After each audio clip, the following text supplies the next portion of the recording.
Welcome to the Likeable Forms Email Octopus extension tutorial. To get started, we need to go ahead and add in our Likeable Forms license key, and you'll also need your Email Octopus API key. So once you've added both of these, go ahead and hit Verify License Key. Once your license key has been validated, we can go ahead and jump into our extension settings. Now that we have your API key, when you select the list name input, you'll see a full drop down of all of your list names.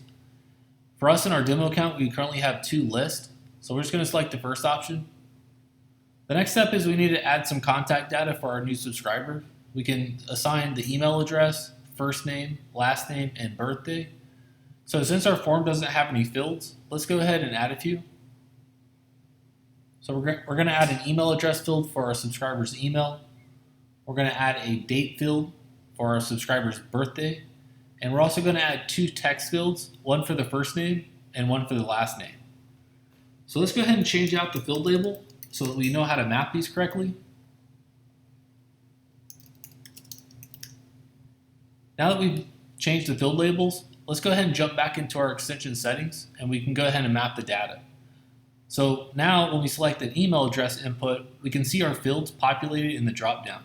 So we want to select the email address field for our subscriber's email, the first name field for our subscriber's first name, the last name field for our subscriber's last name, and lastly, the date field for our subscriber's birthday.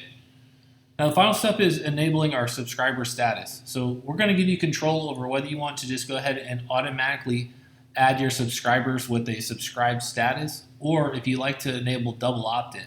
If you want to send a confirmation email before you add the subscriber to one of your lists, you want to select Add Contact to List with a pending status.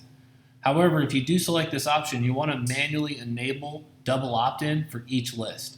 So for the demo, we're just going to go ahead and select Add Contact to List with the subscribed status. There you have it.